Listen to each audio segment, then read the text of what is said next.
It's a very rainy day in Ireland today, so what better time to sit down and talk about the books that I read in June. What relevance the weather has to me making a video about the books I read in a month, I really don't know, but I've made the connection now, so it has to stand and we all have to live with it. The first book I read in June was The Bell Jar by Sylvia Plath. What I was most surprised by was how readable it was. The language wasn't stuffy and it wasn't like difficult, and I think that's a real kind of association that I have with classics. But The Bell Jar was kind of the opposite, and I really enjoyed it for that fact alone. In terms of the actual story and the plot, I really enjoyed, I'd say, like the first half of it, and then it just made me feel really uneasy. And the reason for that is that this whole book is about a young woman gradually having a mental breakdown. So I really thought that Plath did a great job here, because the whole idea behind the book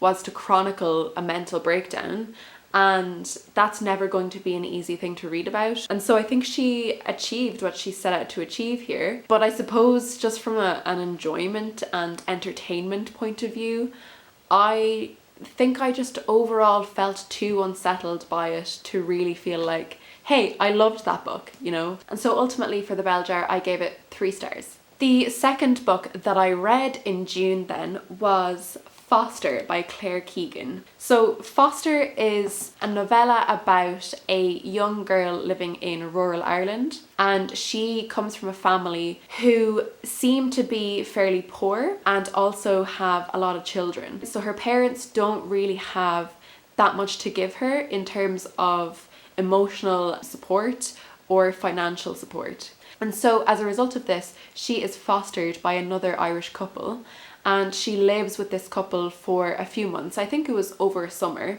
And so then it's pretty much about her relationship with this new couple that she's living with. And the way it was written was so clever, and I think this novella really embodies the spirit of show don't tell. The writing was not telling you like, this girl is now going to live with these people because her parents can't really take care of her. It's not that you had to outright be told all of those things, but rather you were shown those things by the circumstance that was described around all of these events happening. And I thought that was just so beautifully done. And so after all of that raving, I did give Foster 5 stars. So the next book that I read was Beach Read by Emily Henry. So Beach Read is a romance book about a woman who is an author, but she has, I suppose, writer's block. And the genre that she typically writes is women's fiction or kind of romance, chick lit kind of books. And I suppose the reason for her writer's block is a lot of things in her life have recently fallen apart. So she takes herself off to the beach house of her father's and sets up camp there to try and write this book. But lo and behold, her neighbour is her college rival, who's kind of better at writing than her in college and has gone on to be very successful and write literary books. But she finds out that he is also struggling with writer's block. So together they form this kind of challenge, and the challenge is that she is going to try and write a literary fiction book and he is going to try and write a romance book. And the idea is to kind of try and help both of them with their writer's block.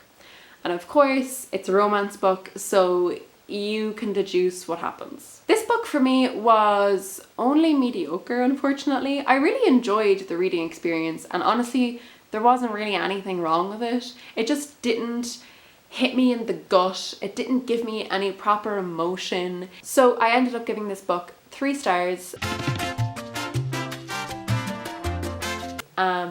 It was just fine, and there's nothing wrong with that. You need just fine books as well so that you can experience the incredible books. And speaking of incredible books, segue, the next book I read was Factfulness by Hans Rosling. So what is Factfulness about? Hans himself was a doctor and a professor in world health. He sadly passed away just a few years ago. And I suppose his aim in writing this book was to try and let people know, with the help of all of the data that he has consumed throughout his life, that the world is kind of a better place than we think it is.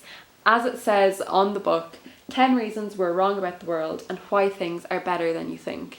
And so the way in which he does this is that he breaks the book down into different chapters, and each of these chapters is about an instinct that we have as human beings that make the world seem worse than it is. So a few examples of this is that he has the single perspective instinct, the urgency instinct, the fear instinct, the size instinct, the negativity instinct, all of these different instincts which, working together or just alone, can make us feel like the world is ending, everything's a catastrophe, and there's nothing that I can do about it. And I suppose he sets out to combat those feelings and to give you a toolbox and a way of understanding when those instincts are kicking in and how to combat them best.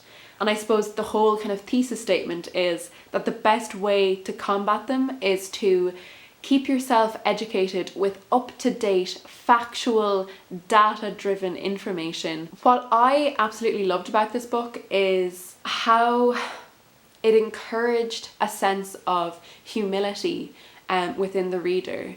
It wasn't trying to say, hey, like, activists are bad and you shouldn't listen to their fear-mongering. And it wasn't trying to say that there's nothing wrong in the world and we should all just be passive when we see wrongdoing. That's not at all what it's trying to say. It's just trying to say, hey, we should recognize the instances where there are poor things that we can all work on, but we should also recognize the huge progress that human beings have made. And I think it was a wonderfully life-affirming, human-affirming thing to read, you know, that we don't have to be in this mindset of everything is terrible all the time. Honestly, I think there should be a graph for like the reduction of your stress levels and having read this book. Like, there is such a correlation between the two. I really recommend it, but I'm also like, I love that it can also be critiqued, you know?